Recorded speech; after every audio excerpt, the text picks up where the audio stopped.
he rescued a Chinese woman from the river. Next day, she asked to marry him as an unexpected reward. The water was deeper than it looked. By the time Finn Riley realized something was wrong, the current had already claimed what appeared to be a delicate figure struggling against the rapids. Most men would have kept riding. Most men hadn't seen what he'd seen in those desperate movements. Not panic, but a quiet, determined struggle of someone who refused to surrender, even against drowning. She stood taller than he expected when he finally dragged her to shore, nearly his own height. Water streamed from a silk tunic that seemed to have been crafted for someone of unusual grace and status. Her eyes held a sharpness that made him step back instinctively. This wasn't just any woman. The intricate embroidery on her clothing, now muddled with silt and river water. The way she carried herself even while coughing up the river. Everything about her suggested importance. But she spoke no English. And when she looked at him, there was something in her expression that felt less like gratitude and more like a profound evaluation. She disappeared into the wilderness before dawn, leaving only faint footprints and a single, exquisitely carved hairpin beside his bedroll. Finn assumed he'd never see her again. The assumption lasted exactly 18 hours. When the sound of approaching horses reached his camp the next evening, Finn counted at least half a dozen riders. They moved with a quiet discipline, but there was something formal about their formation. At their head rode an older man whose presence seemed to command the very air around him. Dressed in dark, immaculate silks that seemed out of place yet perfectly natural on the frontier, he bore the weary lines of a man who had navigated a world of challenges. The man's eyes found Finn immediately. When he spoke, his English was perfect, measured, and carried a weight that made the surrounding silence feel heavy. "You pulled a woman from the water yesterday," it wasn't a question. Somehow this man already knew. But seated on a horse just behind him was the woman herself, now dressed in dry, pristine clothing, her gaze as intense and steady as he remembered. "I have come to discuss what is owed," the old man said. The words hung in the air like smoke from a temple incense burner. But there was something in his tone that suggested this conversation was about far more than simple thanks. Something that would change everything Finn thought he knew about his solitary life on the frontier. What he didn't know was that his simple act of courage had set in motion events that would challenge everything he believed about honor, destiny, and what it truly meant to save someone's life. The morning sun cast long shadows across the rocky terrain when Finn Riley first heard the sound that would change his life forever. It wasn't the usual creak of leather or the snort of his horse that broke the wilderness silence. It was something else entirely, a rhythmic splashing that didn't belong in these parts. He had been following the river for 3 days, keeping to the high ground where the view stretched for miles in every direction. The water below ran fast and deep, swollen from recent mountain storms that had turned gentle streams into a torrent. Most travelers avoided this route entirely, preferring the longer but safer paths through the valleys. The splashing grew louder as he approached the river's edge. Through the morning mist, he could make out a figure in the water, someone fighting against the current with a quiet persistence. But something was wrong. The person was losing ground, being swept downstream toward a series of jagged rocks that jutted from the riverbed like broken teeth. Finn dismounted quickly, his boots finding purchase on the slippery bank. The figure in the water was moving with the controlled desperation of someone who refused to panic but was being overwhelmed by the river's raw power. The current was relentless, pulling the struggling form toward the rocks with each passing second. Without hesitation, he plunged into the icy water. The cold hit him like a physical blow, but he pushed forward, fighting his way through the churning rapids. The person ahead of him was a woman, he realized, but unlike any woman he had encountered in his years on the frontier.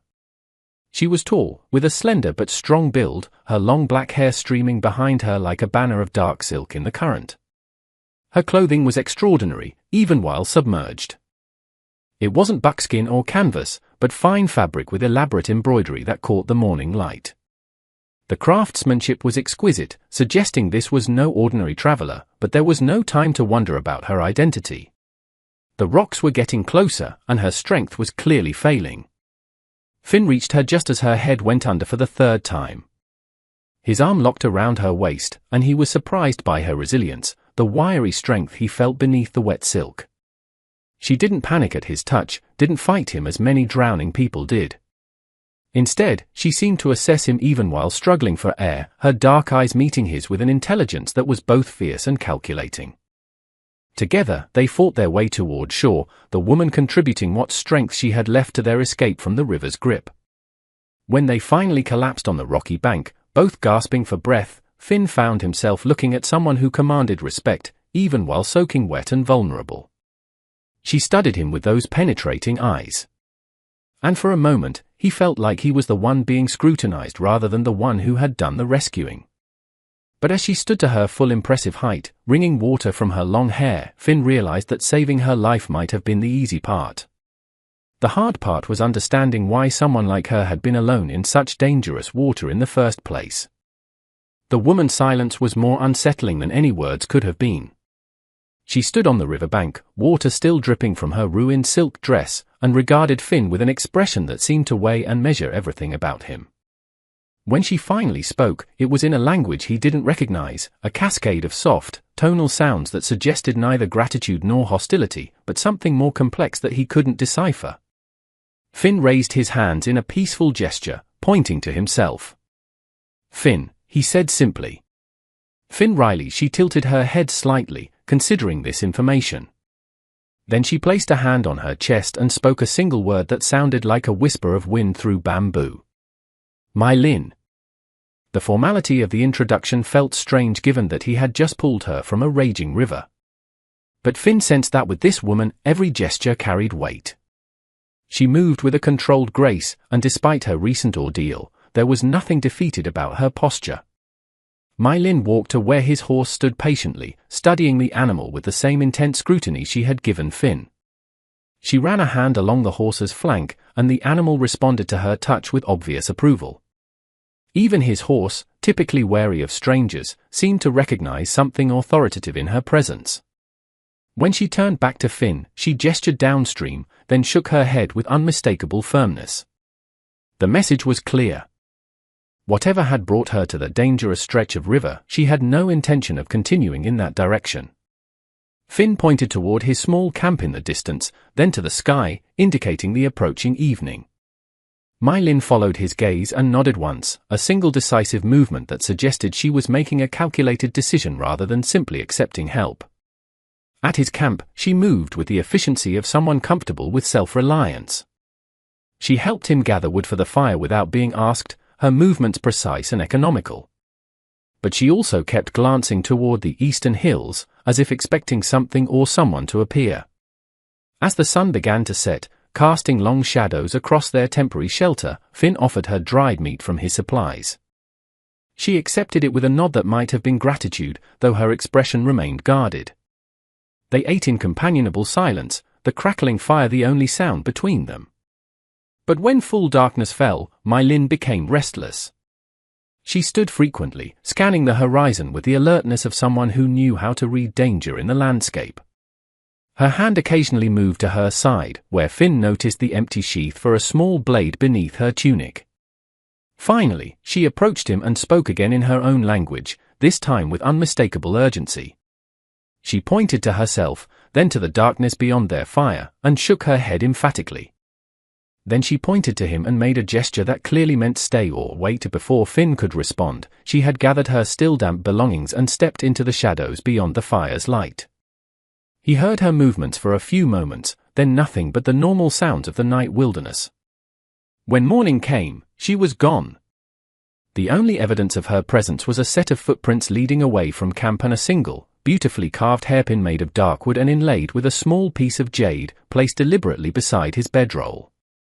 A hairpin that seemed far too personal and placed too precisely to be coincidental. As Finn examined the hairpin in the morning light, he couldn't shake the feeling that his encounter with My Lin had been something more than a simple rescue. But what that something might be remained as mysterious as the woman herself. Finn spent the morning studying My Lin's footprints, trying to understand the story they told. The tracks led east into rugged country that would challenge any traveler, but they were deliberate, purposeful. This wasn't someone fleeing in panic. This was someone who knew exactly where she was going.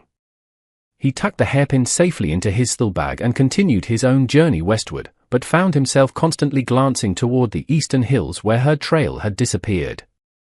The encounter had left him with more questions than answers, and questions had a way of eating at a man during long hours in the saddle. By evening, he had made camp in a defensible clearing when he heard them. The unmistakable sound of multiple horses approaching with a steady, unhurried pace. The riders appeared as dark shapes against the twilight horizon, moving with a disciplined precision. As they drew closer, Finn counted 6 mounted figures. Their leader commanded attention even from a distance. He sat his horse with the kind of quiet authority that came from a lifetime of responsibility. As the group approached Finn's camp, that authority became even more apparent. He was older, perhaps 60 winters, with silver hair tied back neatly. His face was a map of experience, lined with wisdom and shrewd calculation. His clothing was of the finest silk, practical for riding yet clearly a statement of wealth and status. When the group stopped 20 feet from Finn's position, the leader dismounted with fluid grace.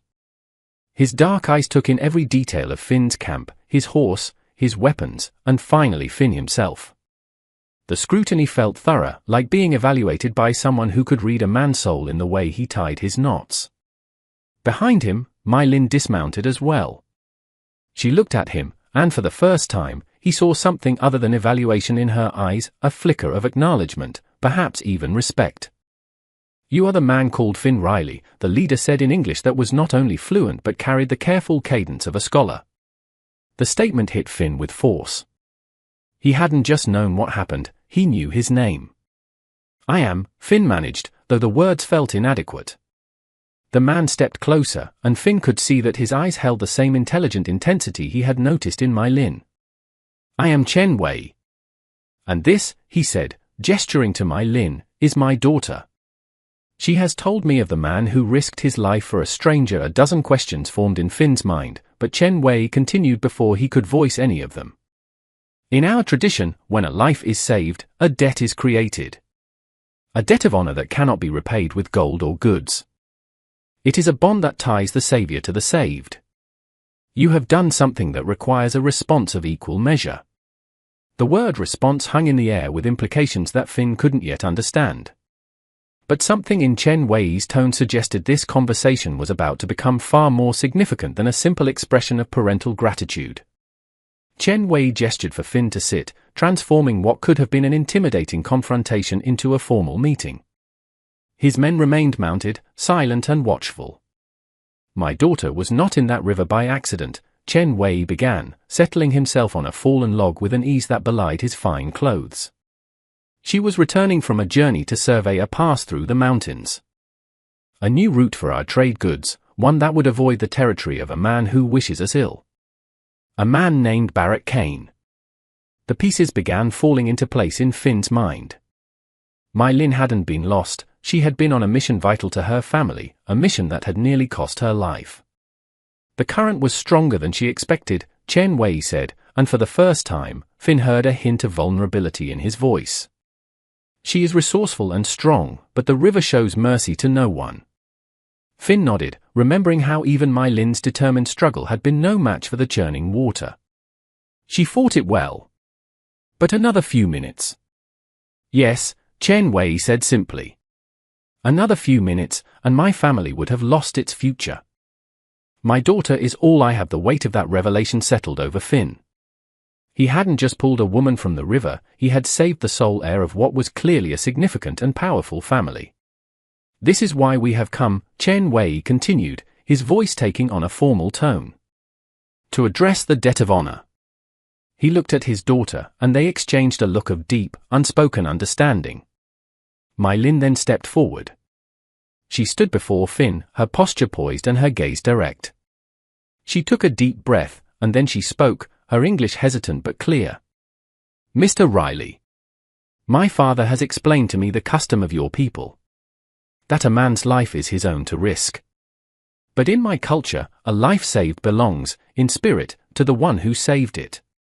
Finn's pulse quickened.